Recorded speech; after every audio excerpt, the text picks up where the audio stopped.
It's a quick one today. A quick one. Markandeya Rishi. So we will hear about Janamejaya, a little bit about Janamejaya. And then in Markandeya Rishi Charita, we will hear about his bhakti life. Very long life. Markandeya Rishi. We will hear his bhakti life. And then we will hear about his tapasya and how Supreme Lord appeared.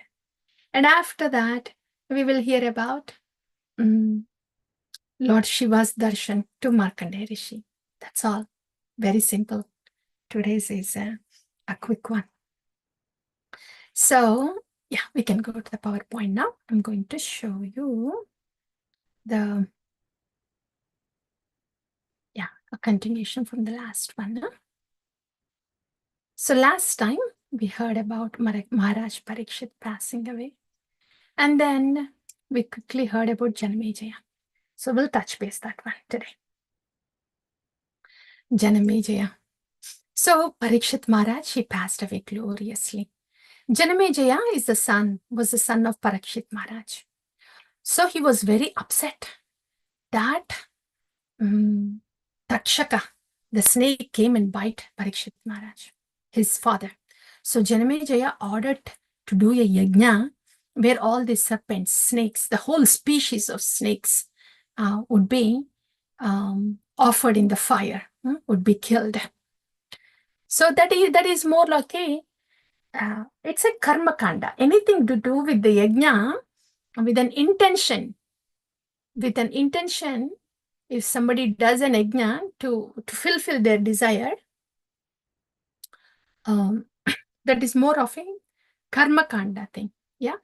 There they chant the mantras for the demigods to come and appear like that. So Janamejaya, he is actually a son of a great devotee Parikshit Maharaj, but he wanted to do this yajna.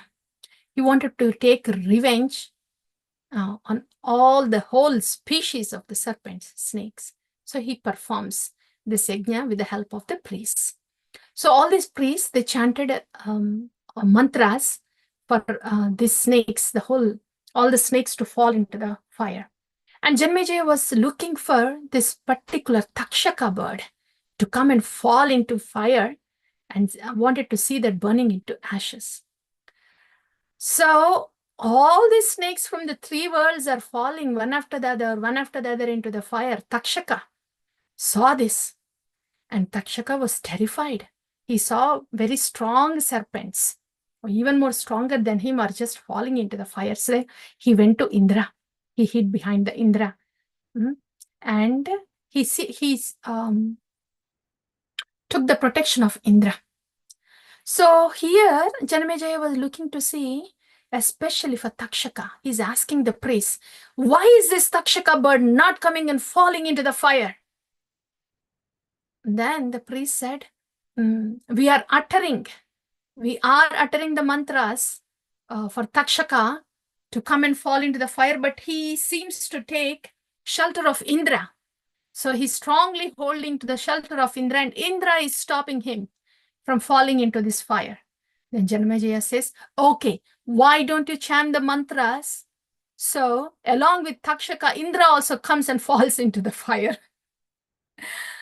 Brahmanas really chanted those mantras. Look at those mantras, dear devotees. They're pretty powerful.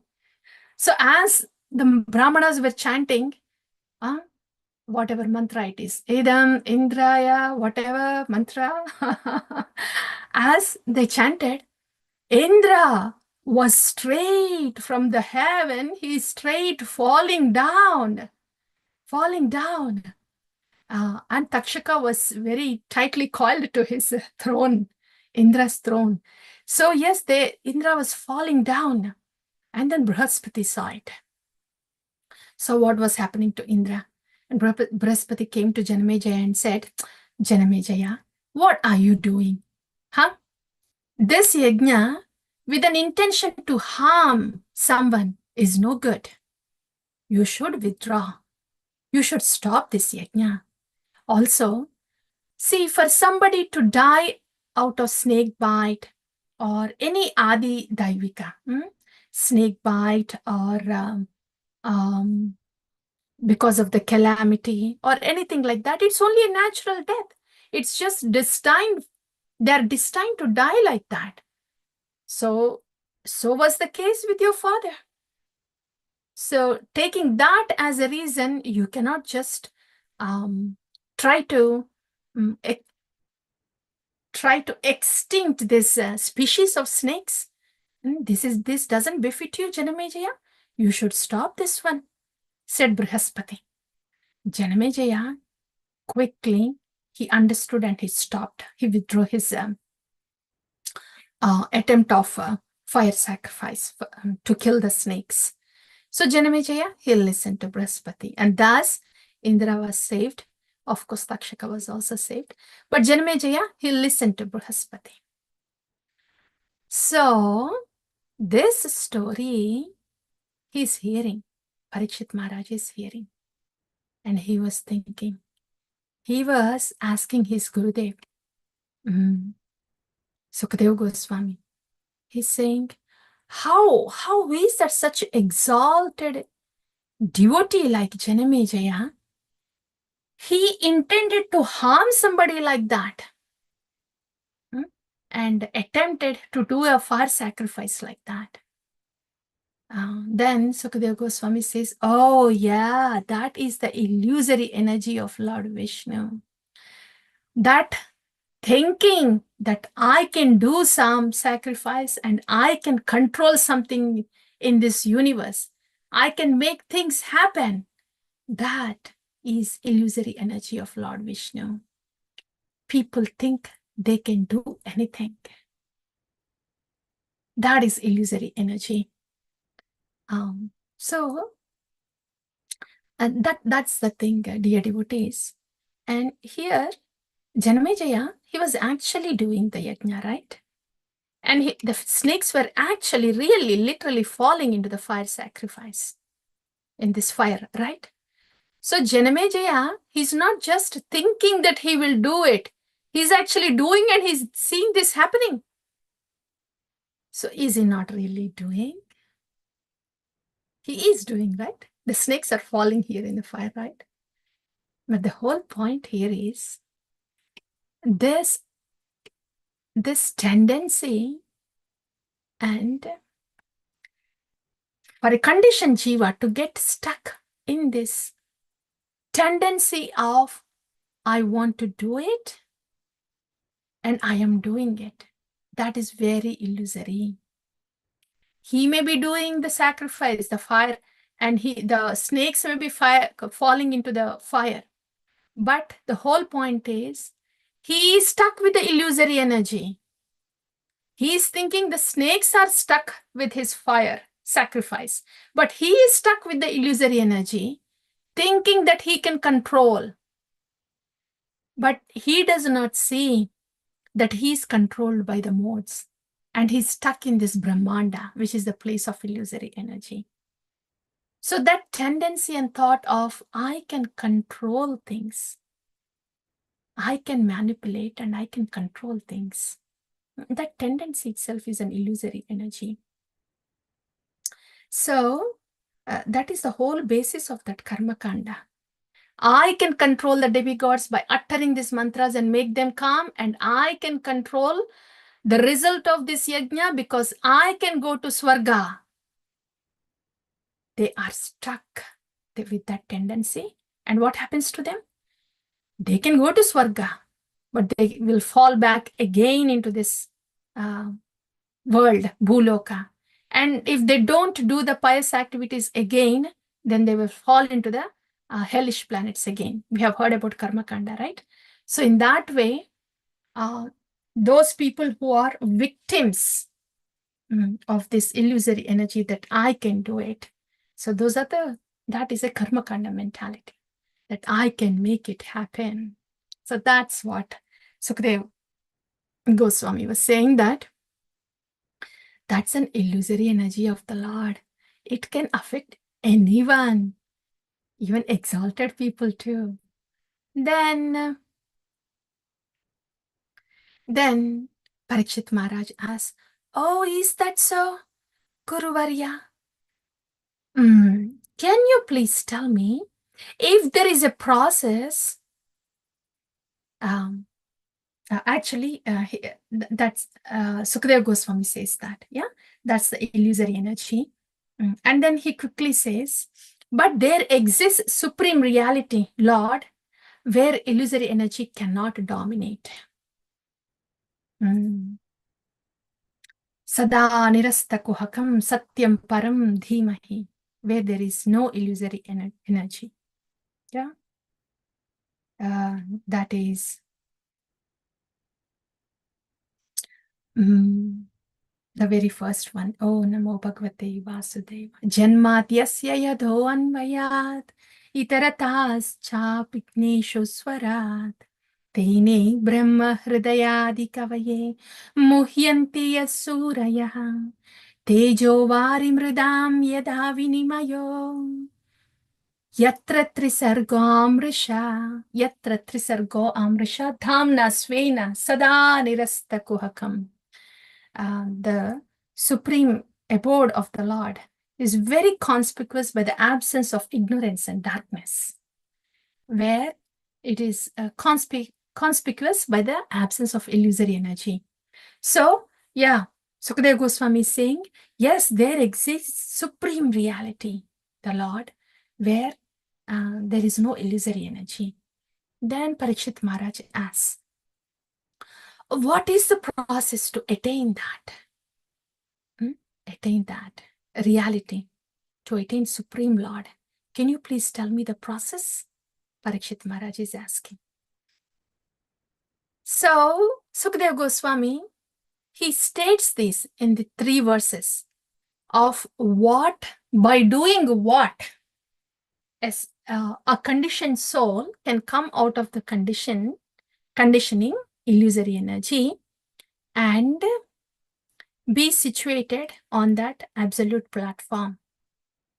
So these are the 8 things that Sukadeva Goswami says. Here it is enumerated as 8 things. We'll go over. Yeah. Neti neti. This is first seeing, okay, this is material energy. These are all material elements. That's neti neti. So this is not spiritual, this is not spiritual, this is not spiritual. This panchabhutas are not spiritual, this mind is not spiritual, this intelligence is not spiritual. That's neti neti neti. Na iti. This is not spiritual, this is not spiritual.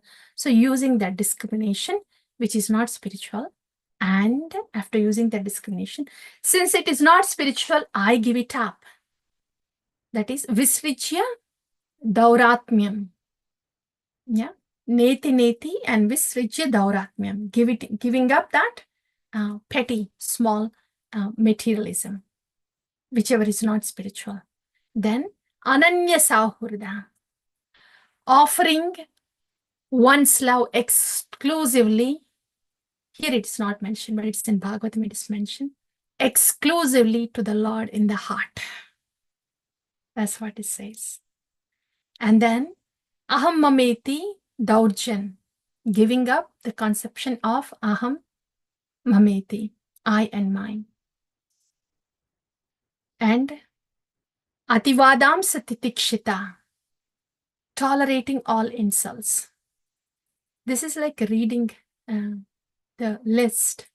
But when we see the sequence, dear devotees, see the 5th one, titikshita, tolerating all insults. And navamanyeta kanchana, never fail to show proper respect. This, where it comes, right? And nache mam deham ashritya, avoiding identification with the body. And vairam kurvita kenachet, should not create any enmity with anyone. So dear devotees, to be, even if it is material or spiritual, even to be in this material world, you look at it, tolerating all insults. Tolerating is such an important thing, even for the material things, day-to-day things. If we don't tolerate at workplace with our co-workers or boss, it's hard, right? We'll not get the paycheck. So even in the material world too, tolerating is such an essential, essential, mm, essentiality. Tolerating is such an essentiality, even for the material dealings. What to speak of spiritual dealings? Yeah.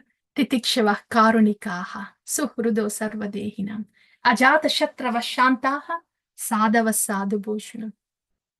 So tolerating, there is no going around.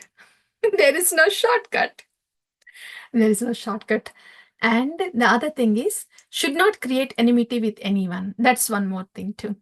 We cannot just be peaceful.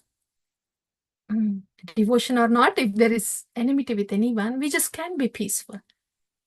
Right? So those are the things. So in this, dear devotees, Sukadeva Goswami, he enumerated all this. But Lord Chaitanya, Gauranga Mahaprabhu, he beautifully described how to apply it. Not only enumerating, how to apply it and how to really obtain the Lord in the Harinam. Gauranga Mahaprabhu, he really did that. And when we see the sequence, seeing Ahammamiti Daurjan, that is giving up conceptions of I and my, and Nachemam Deham Ashritya, avoiding identification with one's material body. This is covered with the first word of Nam Mahatmya, that is Chetodarpana Marjana. The first word of Nam Mahatmya, the first shloka after the Nam Mahatmya. Nam Namakari Bahuda Nija Sarva Shaktis Tatrarpita Niyamita Smaranena Kalaham Etadrishi Tava Kripa Bhagavan Mamapi Durdaiva Mitrishamiha Janinanuragaham. Dear devotees, Srila Bhaktisiddhanta Saraswati Thakura said, Sri Sikshashtakam is the essence of all the Shastra. And it has the bhava of all the Goswami literature. That's what Srila Bhaktisiddhanta Saraswati Thakura said. It is amazing. It is amazing how Sri Sikshashtakam proves itself again and again, how it is the essence of all Shastras. So here, with this Namna Makari Bahuda, when somebody is turning towards the Lord, then Aham Mamiti is gone. That is why it's Cheto Darpana Marjanam. The dirt of I and my is gone. And when that is happening, Trinadapi Suni Chena Taroreva Sahishnuna. That will happen. So tolerating. Trinadapi is very wonderful. That is humility. That is not mentioned here very strikingly. But Taroreva Sahishnuna. Tolerate all insults. Yeah. So tolerance. Tolerance as a tree here. Adivadam Satitiksheta. Amanina Manadena. That is, never fail to show proper respect to all. Should not create enmity with anyone. They fall in that category. So when these things are done, then Ananya Sauhridya, offering their love exclusively to the absolute truth. Kirtaniya Sadahari. And so it is said that when somebody has these qualities, they will be able to obtain the Lord in the Nama, Harinama. And the same thing here to write, to obtain the Lord, all these 8 qualities. That is, to obtain the Lord, one would have these qualities. But Gauranga Mahaprabhu's mercy is so much. Krishna, when he becomes so magnanimous and merciful, he just makes it the other way. You just do Kirtaniya Sadahari. You just chant the mantra that I brought for you. and have infused love into that mantra. So when you chant the mantra, then you will have this Trinada Pisunichena, Taroreva Sahishnuna, Amanina Manadena. You will get them. So Gauranga Mahaprabhu, that's what he did. Kirtaniya Sadahari. So that is something, dear devotees. So according to the 12th canto Srimad Bhagavatam, these are the qualities that one can make, attain the Supreme Lord. And the most important one is Ananya Sauhrada, offering their love exclusively to the Lord in the heart. See, Srimad Bhagavatam is one thing. Hearing from the shlokas, this is one thing. But when we read Srila Prabhupada purports, and when we hear the commentaries and explanations from our acharyas, they are the key. They are the key to unlock the shlokas. So what we have just discussed is actually the commentary of Srila Bhaktivedanta Siddhanta Saraswati Thakura on Sri Sikshashtakam that was given in Sri Sammodhana Bhashya. So this is beautiful, dear devotees, how our acharyas, their words are like key to unlock and enter into the shlokas. And not only that, to apply the shlokas. So that's about attaining the Supreme Lord. So Sukadeva Goswami says this to Parikshit Maharaj.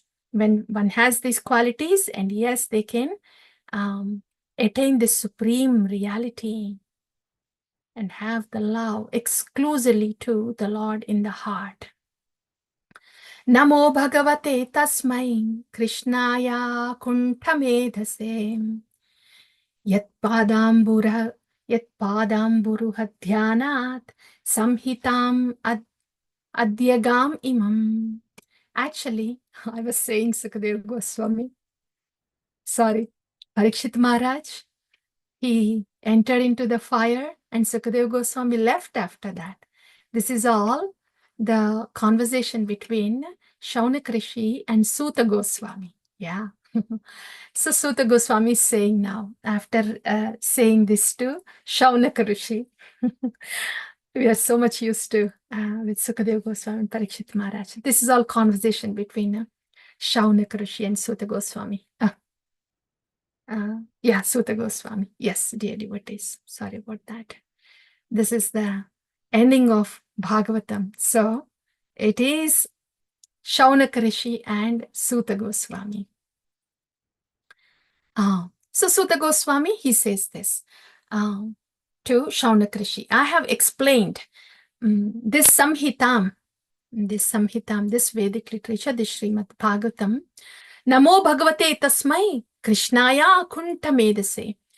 Meditating on the Bhagavan, Lord Krishna, who is Akunta Medase, has unparalleled, infallible intelligence. Meditating on the lotus feet of Bhagavan, Lord Krishna, I have spoken this Samhitam, the Srimad Bhagavatam. When he says that, then Shaunak Rishi says, oh, you're talking about Samhitam, right? This is a piece of the Vedic literature.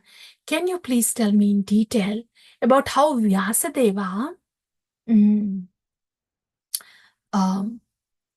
divided these Vedas, and after that, the Puranas came up, right? So can you please tell me a little elaborately about these Vedic literatures? That's the question. Actually, that's the topic today. Yeah, about the Vedic literatures, elaboration on Vedic literatures. We already heard about the Janamejaya, and now we are going to hear about elaboration on Vedic literatures. This we actually covered in the very first topic, in the overview of Bhagavatam only, but we'll quickly go through.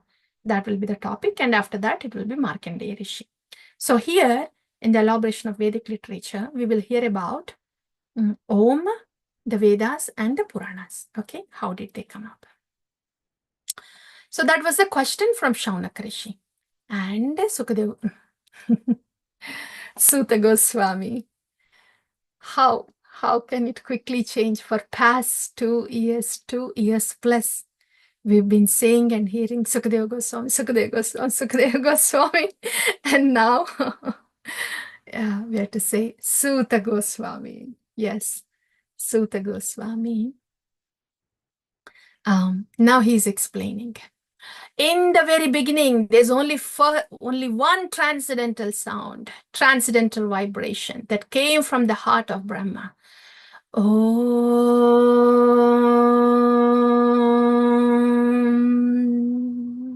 It has 3 parts. A, O, M. 3 parts. Okay. And Brahma uttered this Omkara because Tene Brahma Hridayadi Kavaye Muhyanti Yat Suraya. The Lord, in the very beginning, he enlightened Brahma in his heart, right? This we discussed in the very beginning, the Kama Gayatri mantra. And then Brahma could see everything, he could realize everything, he could actually see. And what he was realizing within came out in this transcendental vibration.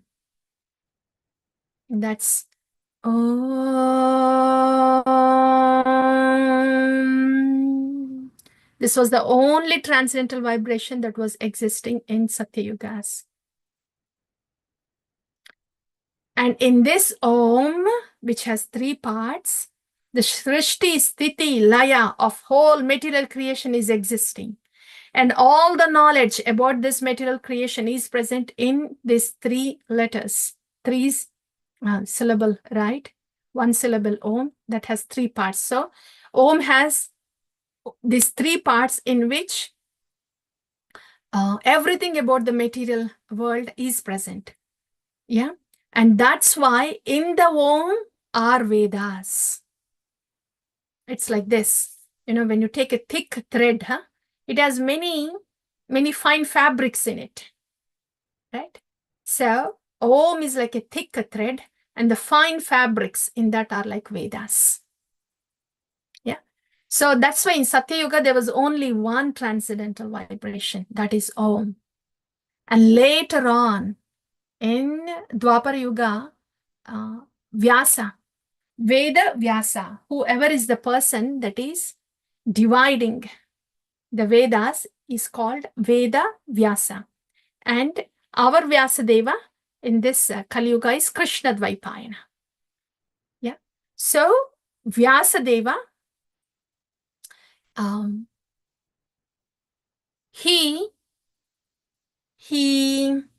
we can say he decoded Om to Vedas, to 4 Vedas. Why like that? Because Kali Yuga people cannot understand.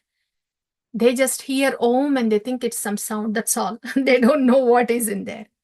So Vyasadeva had to decode that to Vedanta Sutra and then to the Vedas and to the Vedanta Sutra. So in that way, from Om comes the 4 Vedas. And the 4 Vedas, and there are other things also that come of how to read the Vedas, how to understand the Vedas, how to do the Vedic sacrifice. Some miscellaneous information is all present.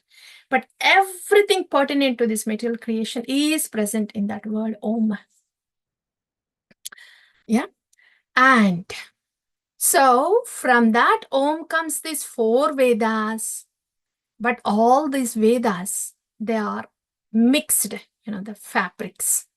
Like a thick thread, if it has yellow, if it has red, if it has green, fine fabrics in it. So they're all put together. And for our dull-headed brains, in order to help us understand, Vedavyasa had to delineate, separate the matter into different categories. And that's how he ended up compiling Vedas into 4. Rig Veda, Yajur Veda, Samaveda, Atharva Veda. And each Veda, after he compiled the 4 Vedas, he called 4 main disciples. he trained 4 main disciples to do the super specialty in that, to specialize in that particular Veda. So for Rig Veda, it was Paila Rishi. Paila Rishi is a specialist in Rig Veda. Sumantu in Atharva Veda. Vaishampayana in Yajurveda. Jaimini in Samaveda. Like that, the 4 specialists, 4 rishis specialized the 4 Vedas, and they taught, each rishi taught that particular Veda to his disciples like that.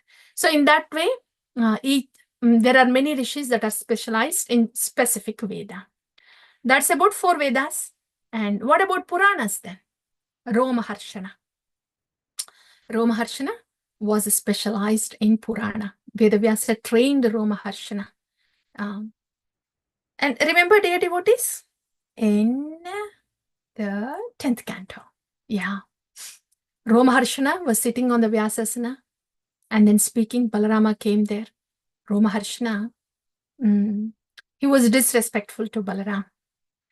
So on the spot, Romaharshana was killed by a blade of grass by Balaram. And you recall, the sages said, "Oh, Balaram, what did you do? We just wished him long life. And we told him, oh yeah, you are the master in these Puranas. Yes, long live. And you came and you killed him, Balaram. What to do?" Then, in order to make the sages' words true, that Romaharshana will be long-lived, he makes the son of Romaharshana, Suta Goswami, the in charge of Puranas. So in this way, Suta Goswami becomes the specialist or in charge of Puranas. So that's about how the division of Vedic literature into 4 Vedas and Puranas from the transcendental vibration Om. Now coming to the Puranas. Puranas can be major or minor. Mahapuranas or the regular Puranas. For any Purana to be a major one or a Mahapurana, it has to have 10 subject matters. And this is why Srimad Bhagavatam is a Mahapurana, because it has this 10 subject matters. What are those? Atra sargo visargascha sthanam poshana mutayah manvantara ishanu katha nirodho muktirashrayah. Just speaking about this, dear devotees, it does feel like the very beginning of Srimad Bhagavatam, because this is how we started Srimad Bhagavatam. Overview of Srimad Bhagavatam, that was the beginning. And now at the end, it is coming to the same topic.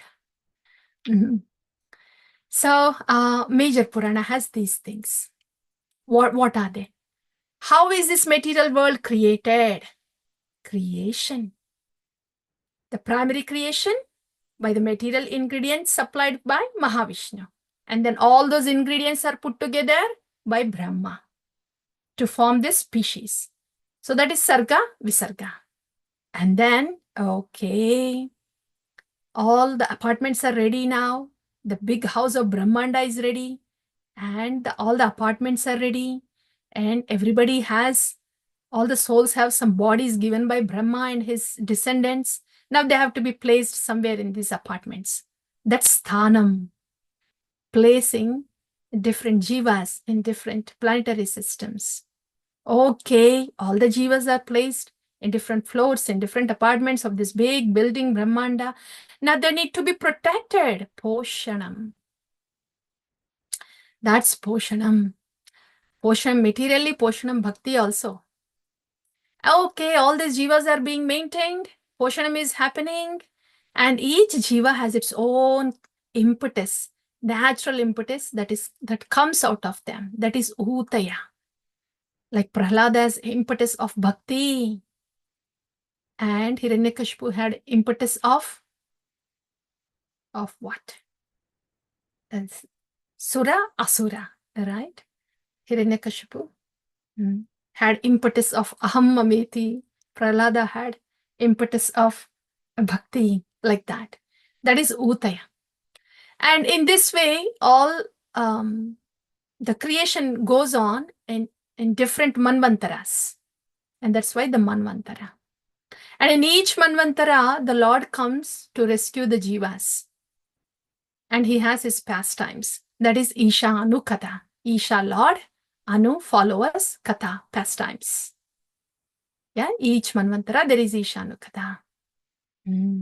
Like in Chakshusha manvantara, Isha Anu Katha, and Samudra Mantanam, like that. And then Nirodha Muktir Ashraya. After Ishanukada, the Lord is coming in different manvantaras and having the pastimes.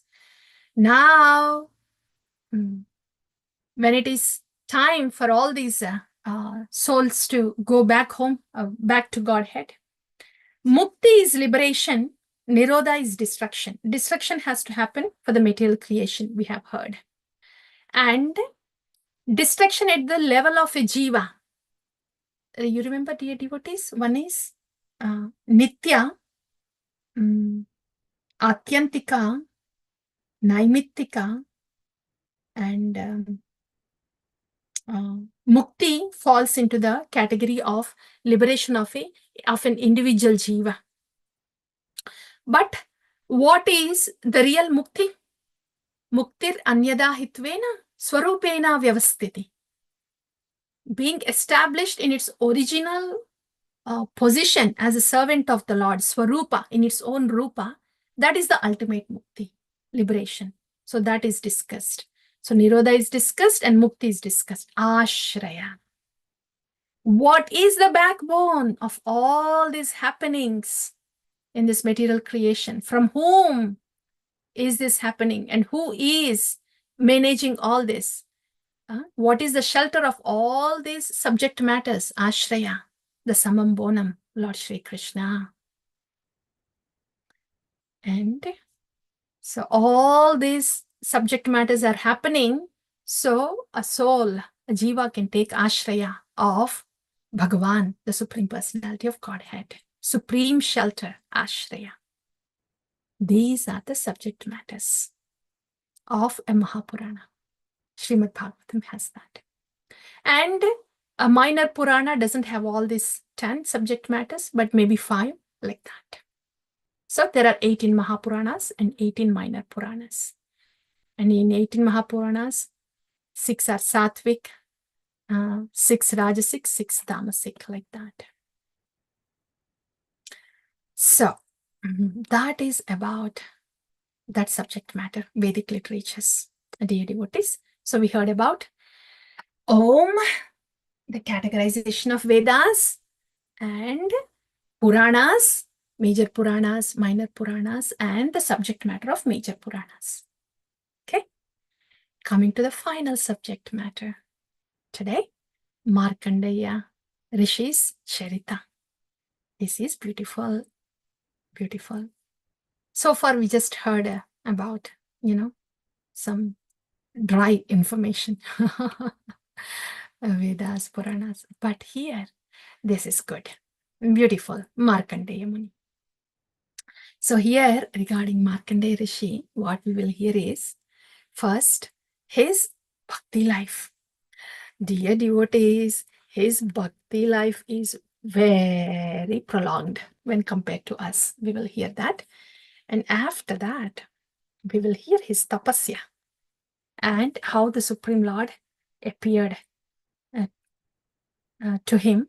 And after that, Lord Shiva appearing to Markandeya Rishi.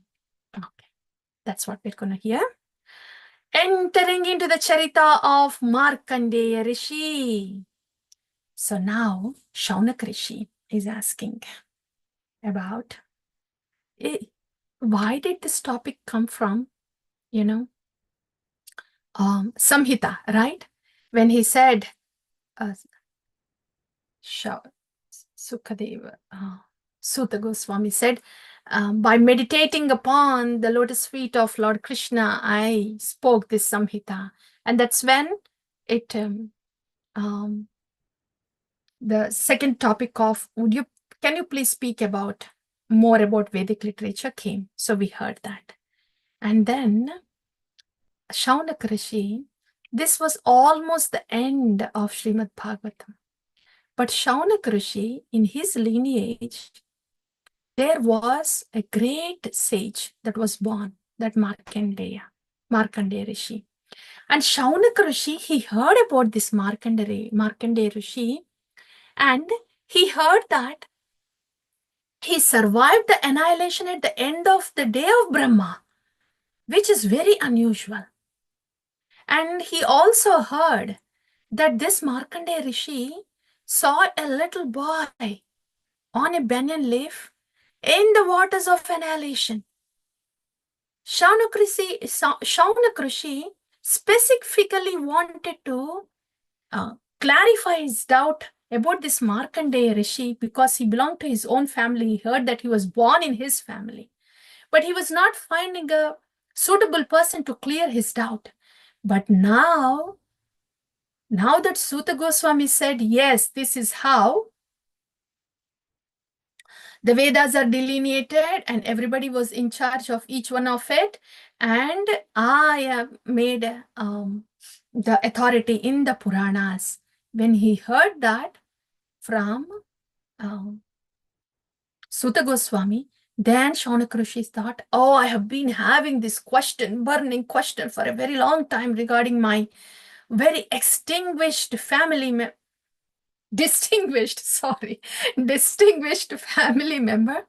that is Markandeya Muni. So I should ask this question to this authority, authority on Puranas, Suta Goswami. So he asks this question. Would you please tell me a little more about this Markandeya Rishi? I am pretty confused. How could he survive the annihilation at the end of Brahma's day? So can you please tell me about Markandeya Charita? Just before the end of the Srimad Bhagavatam, Shaunak Rishi asks this question to Suta Goswami, and that's why Markandeya Charita came in the 12th canto, before the Bhagavatam is closing. So Markandeya Rishi, Suta Goswami, he thanks Shaunak Rishi for asking this question. Dear devotees, do you recall? In the first canto, Suta Goswami thanked Shaunak Rishi for asking him to speak Bhagavatam. And now in the 12th canto, he's thanking Shaunak Rishi for asking this question. He says the same thing. Oh, sadhu, sadhu. Your question will bring us the topic of Bhagavan. And that is very auspicious topic for all the living entities. Same thing. It was in the first canto. Now it's in the 12th canto. So Suta Goswami says that, thank you. Sadhu prashtoham. Bhavatpir loka mangalam. Sadhu. Very good question, because it causes loka mangalam. And then he speaks about why does it cause loka mangalam? Because Markandeya Rishi is a great devotee, and now Suta Goswami gets to speak about the Lord, Naranarayan Rishi. That's why he's saying sadhu. Okay. Markandeya Rishi, he was the son of Mrikanda. And he underwent purificatory rituals. He was very advanced in austerity and Vedic knowledge. He was a lifelong celibate, brahmachari, dear devotees. So he was following all the regulative principles, as we do. And every day he worshipped Supreme Personality of Godhead in 5 forms. Yeah. What are those forms? He was worshipping the Lord, Supreme Personality of Godhead, in the form of fire, in the form of sun, in the form of brahmanas, in the form of guru, and in the form of the Lord in the heart. And He used to eat only when his guru ordered him to do so. He used to go for bhiksha to bring it to his guru, and he used to eat only after his guru ordered so. Here, dear devotees, this is his daily schedule. Worshipping the Supreme Personality of Godhead in 5 forms, performing the austerity, and gather all those alms, and then give it to his guru. And for how many days did he do this? Is it for when we take the Diksha and when we start our sadhana bhakti? How many days did we do? Yeah, maybe a year, maybe 5 years, maybe 10 years, maybe 20 years, some maybe 80 years, 100 years. Markandeya Rishi, how many days did he do? Maybe 100 years? No. Lifespan is pretty big in that age. 100 years? No. The whole yuga. Not just whole yuga. The whole Mahayuga. That's Kruta Yuga, Treta Yuga, Dwapara Yuga, Kali Yuga. Not just one Mahayuga. Not just one Mahayuga or Divya Yuga. That is 71. 71. That is one Manvantara. Not just one Manvantara. 7 Manvantaras. He was doing it every day. Dear devotees, his sadhana bhakti is pretty long. Very long. Not just years. Not just lifetimes. Divya Yugas. 71 Divya Yugas. Manvantaras. 7 Manvantaras. The same thing every day. Here we think, right? Every day. It's kind of the same prayers every day. The morning prayers, and Mahamantra is the same. And the scriptures, yeah, we read this, we read that. It's all about Krishna and Gaura. And it's the same thing every day, same thing every day, same thing every day, about the same person every day, every day. For him, it is 7 manvantaras, same thing every day. But he was relishing it so much that he didn't realize the manvantaras were passing by. Not the days, not the nights. The manvantaras are ending. So such was his relishment and absorption in the bhakti, in the Lord, in the heart. So 7 manvantaras were passed by. Everybody were astonished. Brahma was astonished. Indra, all Indras, so many Indras were passed by. Right? Each manvantara, the Indras will be different. So this Indra of this manvantara, the 7th manvantara of this Brahma, he was thinking, wow, Markandeya Rishi, he has survived 7 manvantaras. Look at this tapasya. His sadhana bhakti is pretty long, pretty intense. If that is called as sadhana bhakti. So I should do something about it. What if he comes and usurp my position as Indra? That's what Indra is thinking. What a small brain, what a small thought for Indra. He's concerned about, after all, his Indra chair. Here is Markandeya Rishi, totally unattached and unconscious about this material proceedings, and so absorbed in the meditation of the Lord. Indra doesn't look at that. What would a crow know? The taste of a swan. Huh? So Indra is thinking, oh, he's getting insecure. What if he thus continues his tapasya and asks for Indra's post? Oh my goodness, Indra. So that was his small thinking. So Indra sends Apsarasas. Apsarasas, Cupids, and the Gandharvas, the celestial singers. And he sends the spring season, and he sends the greed and intoxication personified. All of them, they come to this hermitage of Markandeya Rishi. He is in deep trance.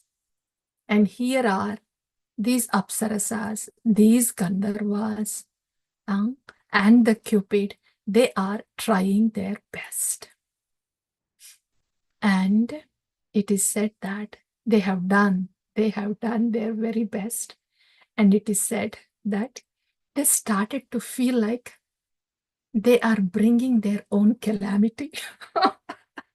Bhagavatam describes they started feeling like they are playing with a snake. So all of them backed off.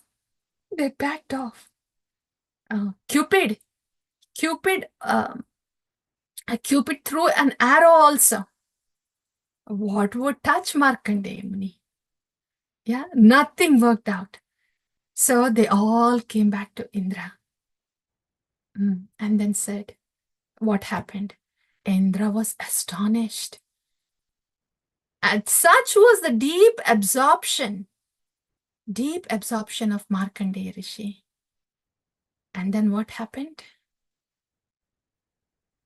Tau Shukla Krishnau Navakanjalochanau Chaturbhujau Raura Valkalambaro Pavitrapani Upavitakam Trivret Kamandalum Dandam Rujamcha Vainavam. Tau Shukla Krishnau Navakanjalochanau Chaturbhujau Raurava Valkalambarau Pavitrapani Upavitakam Trivret Kamandalam Dandam Rujam Cha Vainavam. This is a description of Naranarayana, the Lord in the form of Naranarayana. Padmakshamalam utajantumarchanam Vedam cha sakshat tapayeva rupinau tapattaditvarna pishangarochisha Pramshudadanau Vibhudarsha bharchitau Pramshudadanau Vibhudarsha bharchitau. This is the description of Naranarayana Muni. Both of them, how they are holding the water pots and the danda. And they also had a japamala and a kusha grass which was representing the Vedas. So in this way, they gave darshan to Naranarayana Muni. Because they heard about the austerity and the deep meditation of Markandeya Muni. And they were impressed and pleased with his deep meditation. And who was he meditating on? Markandeya Muni? On Naranarayana Rishi. And that's why they gave and gave their darshan to Markandeya Rishi.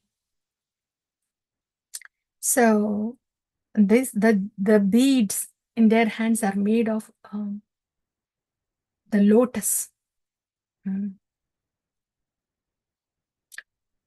beads. Yeah, so that was the darshan. And dear devotees, here, this is one thing.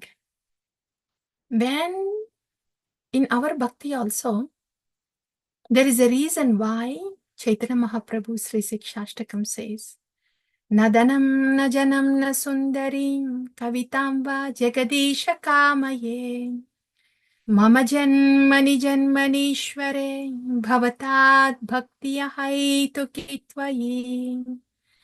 And this is what happened with Markandeya Rishi. He didn't care. He was so much into bhavatat bhakti ahaitu kitvayi. He was so much into the deep meditation that he didn't care. No dhanam, no janam, no kavita sundarim. And that's when the Lord is pleased. Oh, so he doesn't want anything, huh? I am sending all these. I'm sending all these allurements and attractions, but he doesn't want anything. The same thing in our bhakti to dear devotees. In the stage of Anartha Nivritti and Nishta. So these, in this Samudra Mandanam too. Remember what the Lord said to the demigods? That these things will come out. First the poison will come out. And then after that, the Airavata, all those allurements will come out. But do not yield to any of them. Please keep going until the nectar comes out. That's what the Lord said to the demigods before the Samudra Mandanam, churning of milk ocean. Yeah. So in our bhakti also, these allurements, these attachments will come and knock the door. Yeah. Some fame, some followers, some prestige, some recognition, some material attachment. Knock, knock, knock, knock, knock, knock. Do you want us? Do you want us? They'll come and knock the doors. When we say, no, Bhavatad Bhakti Ahai Tokitvahi. That is the stage of Nishta Ruchi. No, I want you only, Bhagavan. Your loving service only, Bhagavan. Bhavatad Bhakti Ahai Tokitvahi. The taste for the loving service is so much that the devotee doesn't want anything else. Then Ainanda Tanuja Kinkaram Patitam Mam Vishame Bhavam Buddha. The lotus feet of Nanda Tanuja Krishna will be placed at the lotus feet of the Lord. So that's about Markandeya Muni, how he got the darshan of Naranarayana. And he says these prayers, dear devotees. Markandeya's prayers are very wonderful, very nice, but something unusual. We will be hearing something very unusual now. We haven't heard this in Srimad Bhagavatam by any pure devotee. Up until now, we see Markandeya Rishi is not an ordinary person. He survived 7 Manvantaras. And here is the darshan of the Lord. Yeah. And he offers prayers. He offers wonderful prayers. Very wonderful prayers. How the Lord, he is the creator, maintainer, and destructor. And how, as a spider creates its web and withdraws, the Lord also creates the material world and annihilates. And everybody, including Brahma, fears the time factor. And he says, I am worshipping your lotus feet. And only by attaining you, one can attain everything desirable. He says this. He tells about the Bhagavad Tattva.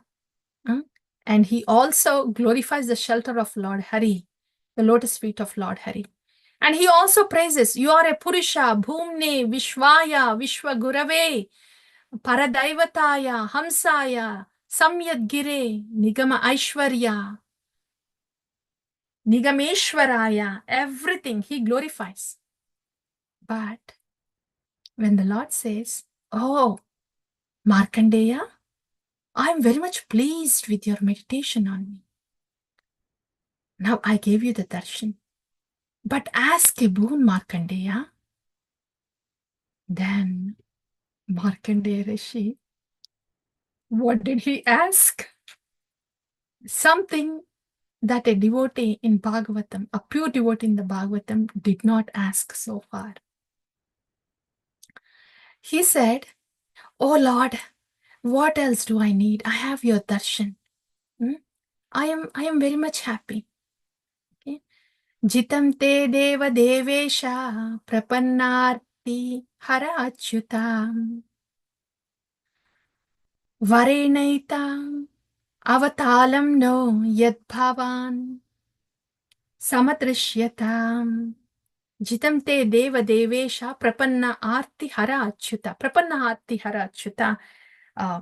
For the devotees, prapanna, one who vanquishes all the, one who mitigates all the troubles of a devotee, O Achyuta, I have your darshan. I'm very happy. I am very satisfied. But since you're asking me to ask for a boon, oh, by the way, he says, I am having a full darshan, my lord. Say Brahma, all of them, they and the sages who meditate on your lotus feet, they just get to have the darshan of your lotus feet only sometimes. But I'm having the full transcendental view of darshan of your view, my lord. Very happy. But I have a desire. I wish to see your illusory potency, my lord. Wow, Markandeya Muni. Who else asked like this, dear devotees? Do you remember?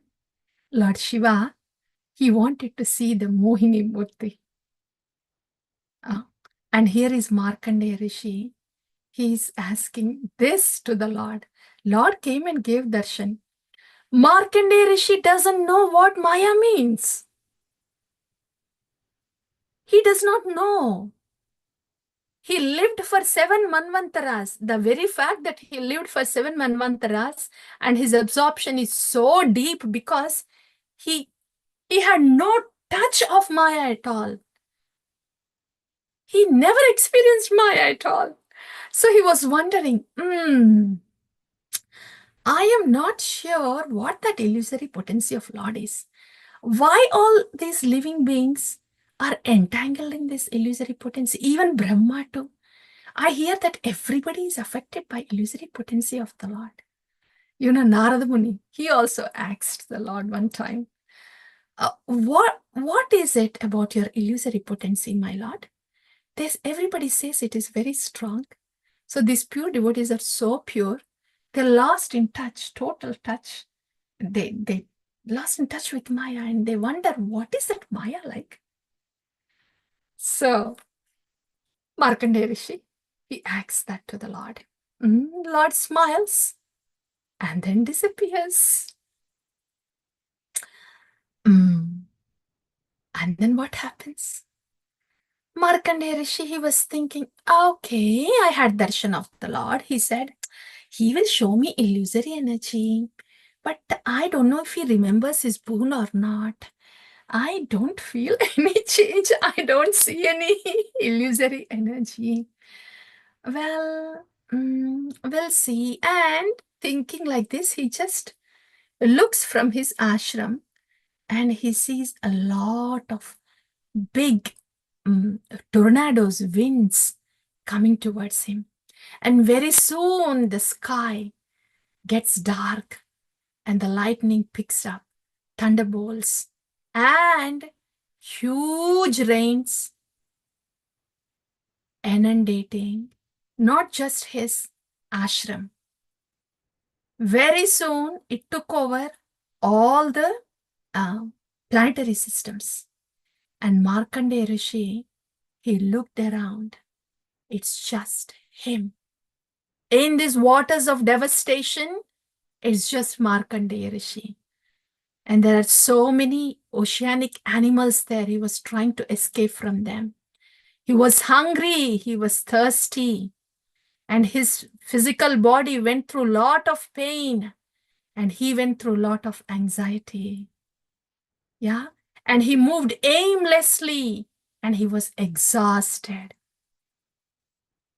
And he was thinking, this is so fearful. Oh, I am in these waters of destruction. And he was fearful. Being, Markandeya Rishi, that is illusory energy.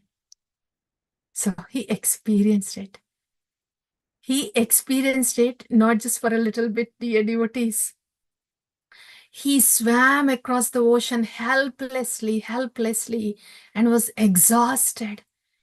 Millions of years passed. Millions. He survived though. Millions of years. Millions of years passed by. He was wandering and he was bewildered. Right? He has everything that we experienced, dear devotees. Here we are, Vishame Bhavambuddha, in the poisonous ocean of modes. And we are hearing this Bhagavatam. And we are hearing this Markandeya Rishi is experiencing this. And here we are thinking, oh Markandeya Rishi, welcome to our world. Welcome to our world of Vishame Bhavambuda, poisonous ocean of modes. This is the story, all of our story, everyday story here, Markandeya Rishi. This is what we feel every day, all the time. So this is our world, but this wasn't the world of Markandeya Rishi. So this is what he was experiencing for millions of years. And all of a sudden, he saw something. Who did he see? Mahamarkatashyamam Srimad Pankajam Kambugrivam Mahoraskam Sunasam Sundurabhruvam Swasaijat Alakabhatam Kambushri Karnadadimam Vidrumadhara Bhaseshat Chonayita Sudhasmitam Padmagarbha Arunapangam Hridya Hasavalokanam Swashaijat Vali Samvigna Nimnanabhi Dalodaram Charvangulibhyam Panibhyam Unniya Charanambujam Mukhe Nidhaya Viprendo Dhayantam Viksha Vismitaha. And this is the description of Vatapatra shrine. This is the Lord on the banyan leaf. So Markandeya Rishi, in this waters of inundation, from a distance he saw an island. And on that island was a very tender banyan tree. And on the stem that was present on the north side, on that stem, there was a big leaf on which this baby boy was present.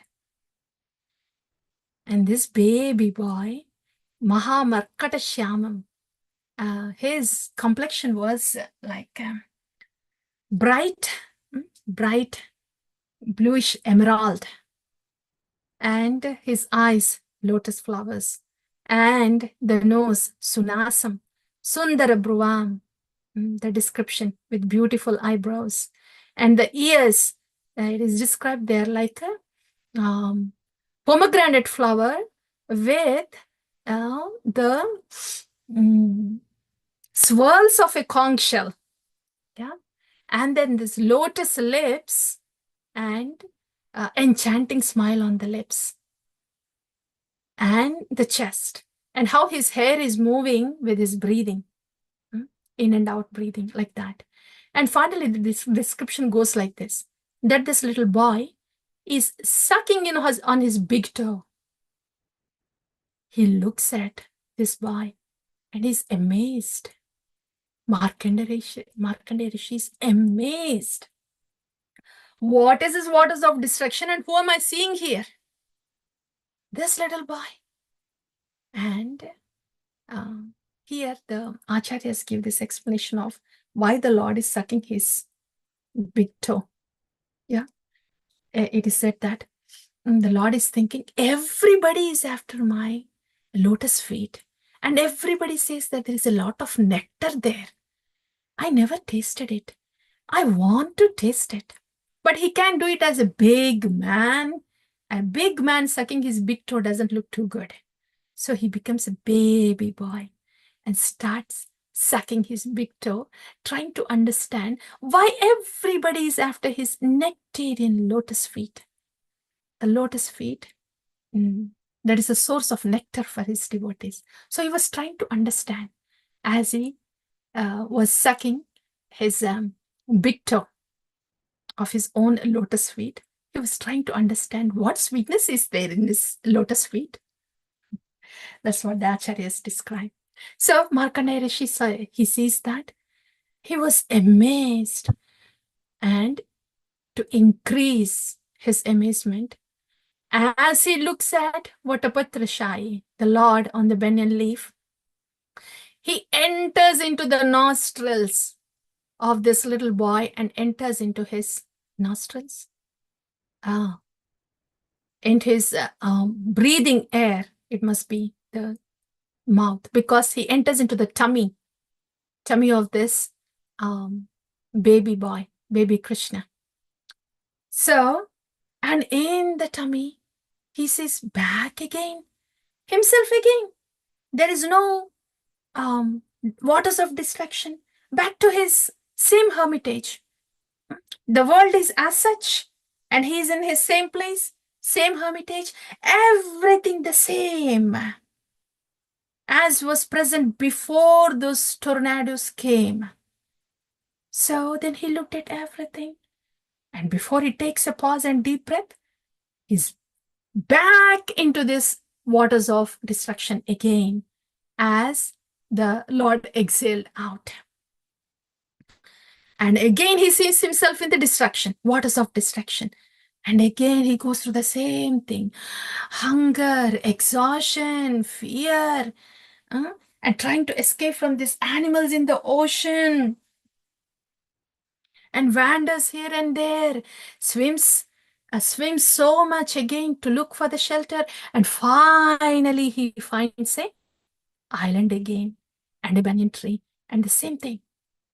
And again he's amazed. And again he's drawn into the stomach of this Vatapatrashai. And again he sees himself back to the same place, same hermitage, as if nothing has happened. And again he's thrown out into the oceans, like that 7 times. Finally, when he's in the belly of this Vatapatrashai, then Markandeya Rishi, he prays. He prays, he offers prayers. And then this is all we have discussed. Yeah, he offers prayers and says, "Oh Lord, I don't want to leave your lotus feet." And the final time he was going to embrace this little boy, but this boy disappears, and at that very same time he's back in his same place, the same hermitage. This was the final time. Then he understands, oh my goodness, what did I ask the Lord? That was quite an illusory energy. He was very exhausted. It was quite an illusory trip for Markandeya Rishi. Very exhausted. And nevertheless, he gathered himself and started meditating on the Lord again, back to his original schedule. So he went into meditation and deep meditation again. Then, this is the final topic, final aspect, dear devotees.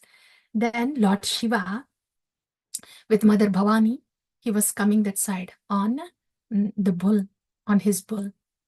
And Markandeya Rishi, he was so much absorbed in the meditation, of course, that's typical Markandeya Rishi, that he forgot about his body and he forgot about his surroundings. And that did not amaze Lord Shiva, because he knows Markandeya Rishi can go into that deep meditation. So he did not notice Lord Shiva coming there, standing there. So what Lord Shiva did was, he entered into the ether element and made his way into the heart of Markandeya Rishi. That's where Markandeya Rishi saw Lord Shiva. He did not see Shiva outside in his physical form. But when Lord Shiva entered into his heart through ether, then he saw Lord Shiva there. There, Lord Shiva appeared in this form. He has golden hair. Lord Shiva had golden hair resembling lightning. He had 3 eyes, 10 arms, and a tall body like rising sun. And he had tiger skin, trident, a bow, arrows, a sword, a shield, with prayer beads, damarukam, a skull, and an axe, everything. Oh, quite a darshan. And Markandeya Rishi thought, what? Who was I meditating on? Who is this person? Then he opened his eyes. Then he saw Lord Shiva, exactly how he saw appeared in the heart. Lord Shiva appeared like that outside.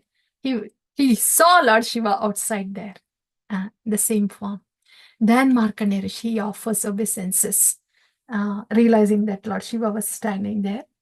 And then he offers wonderful glorification to Lord Shiva. Oh Lord Shiva, you are really transcendental to all the modes, but through goodness you give pleasure, through passion you appear most fearful, and you also associate with the mode of ignorance.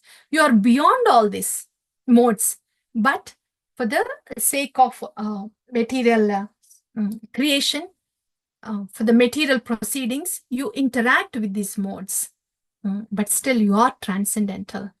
And also, there's no difference. So he says those prayers. And Lord Shiva then praises Markandeya Rishi. He was praising the Brahmanas and especially Markandeya Rishi. He says, this is wonderful that you don't see the distinction between Brahma, Vishnu, Shiva, like that. And he also glorifies all the Brahmanical qualities of Markandeya Rishi. And he says, oh Markandeya, I am very much impressed. I am very much impressed with your meditation. See, the darshan of any of us, Brahma, Shiva, or Vishnu, any of us would not go waste. It would not go in vain. Yeah. So ask for a benediction. This time Lord Shiva is asking. Ask for a benediction. Then Markandeya Rishi, he learned his lesson. He is still relieved.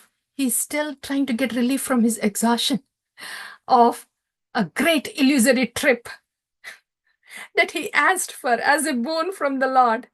So Markandeya Rishi, this time, he first praises Lord Shiva as Vaishnavanam Yadha Shambhu. You are the greatest of all the Vaishnavas. And, oh Lord Shiva, you are praising me. You are praising the qualities I have. It does not put your position down, Lord Shiva, because such humility is simply because a show of your mercy. And such behavior of you, such behavior of the Lord and his associates, that is Lord Shiva, who is the topmost, doesn't diminish their power. In other words, these great personalities, they praise the conditioned souls. Markandeya Muni is actually saying these words. You are such a liberated soul. You are a great Vaishnava and you are praising me. See, your praising me does not belittle you. That does not put you down. It actually enhances your glory. You are simply showing mercy. And this doesn't diminish your power, oh Lord Shiva. I am bowing down to you. Okay. Did you just say, ask for a boon? I want this boon. Varam ekam vrine yathapi purnat kamapi varshanat Bhagavati achyutam bhaktim tatpareshu tadhatvayi. This is now Markandeya Rishi. This is a typical prayer of a pure devotee. We were wondering, what? A pure devotee asking such unusual boon from the Lord? Now Markandeya Rishi, after meeting this pure devotee Lord Shiva, and now he is reciting a typical prayer of a pure devotee in Srimad Bhagavata. What is the typical prayer? The prayer of Dhruva Maharaj, Prithu Maharaj, Prachetas, and the prayers of even, who's that? Prayers of Akrura, Uddhava, everybody, all the pure devotees, even in the first canto too. What did they ask for? Tat pareshu tathatvayi. Markandeya Rishi, he's asking, Varam ekam vrinite tadapi. Just one varam. Purnat kama vivarshanat bhagavati achyutam bhaktim. Let me have unfailing devotion to Bhagavatim Achyutam, to Bhagavan Achyuta, and for his dedicated devotees like you. Tat pareshu tadatvayi. This is what I want. Would you please give me that, Lord Shiva? This is a very safe benediction to ask, right? Markandeya Rishi. Dear devotees, did you see this? How safe it is to be with the pure devotees. When the Lord himself came, Markandeya Rishi, he asked for such unusual benediction. It is so much safe to be with the devotees. If only he asks that to the pure devotees, I think pure devotees would not have said, okay, you want illusory energy, right? No, they wouldn't do that. They would be like, slap on the face and say, do you know what you're talking about? In Srila Prabhupada's words, you rascal. So it is very safe to be with the pure devotees, in the shelter of pure devotees. And this is what he has asked Markandeya Muni. The bhakti to Bhagavan and to the pure devotees like Lord Shiva. And what is the result of being in the association of pure devotee and pleasing the pure devotees? We are always safe, and they always engage us in the seva of Bhagavan, where there is no illusory energy. And even if we ask for illusory energy, we will not, because pure devotees are full of devotion. And when they are engaging in the devotion, that is only bhavatat bhakti ahai tukitvai. That's what they do all the time. And following in the footsteps, that's what we see. And that's what we ask. So it's so much safe to be with in the shelter of pure devotees. So Lord Shiva gives so many benedictions, including transcendental realization of Supreme Personality of Godhead. So in this way, Lord Shiva offers benedictions, and Markandeya Rishi stays in that shelter. So that's the end of it, dear devotees. That is Markandeya Charita. And anyone, this is Palashruti,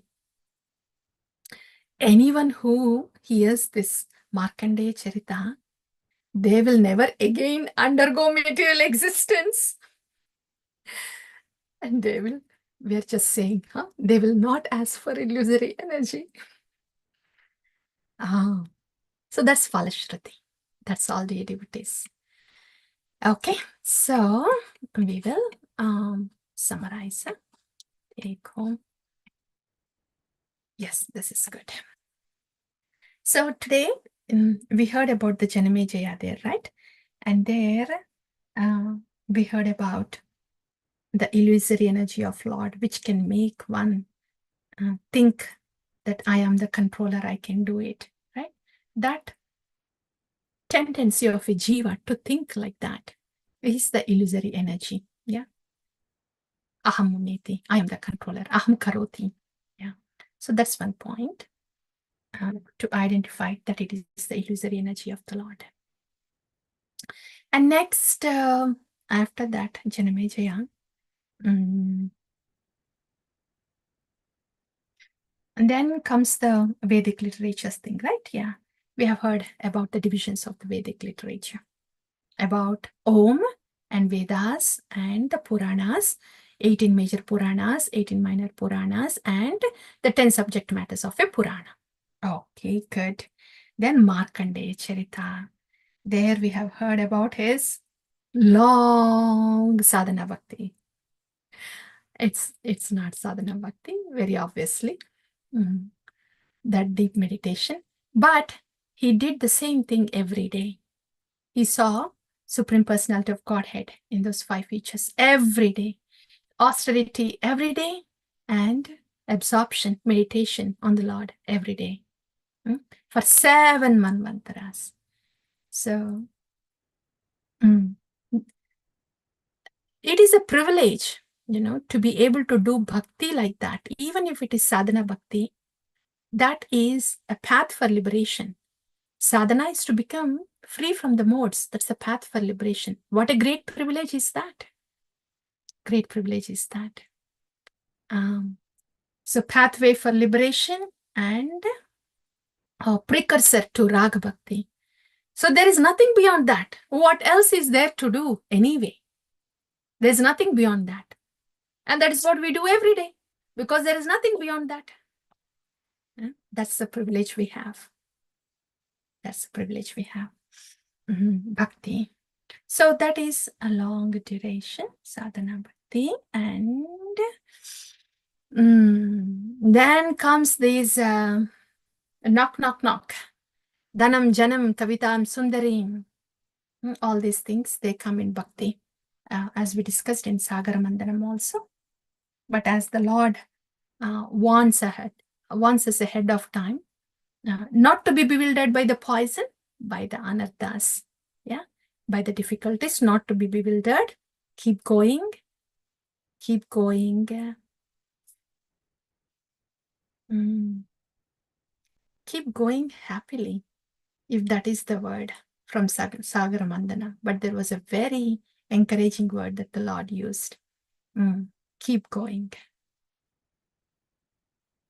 So keep going. Even when there is poison coming out, even if it is a difficulty, or even if the allurement comes, fame, prestige, recognition, whatever, keep going. So that's what. And then finally there the Lord appeared, gave darshan. So for us also, when we say Bhavatat Bhakti Hai Tukitvayi, when we say no Dhanam, no Janam, no Kavita Sundarim, please Krishna, Bhavatat Bhakti Hai Tukitvayi, then I Nanda Tanuja Kinkara. Then the lotus feet of Nanda Tanuja Krishna will be given. That we have heard. And the bewildering potency, illusory trip of Markandeya Rishi, that we have heard. And then darshan of Lord Shiva. Here, how Markandeya Rishi is asking, here how he is safe, how it is safe to be in the shelter of a pure devotee. That we have heard. And how the pure devotee is pleased and always keeps us in the shelter of Bhagavan. That we have heard. And that's all, dear devotees. That's about Markandeya Charita. We'll pause here. Thank you all so very much.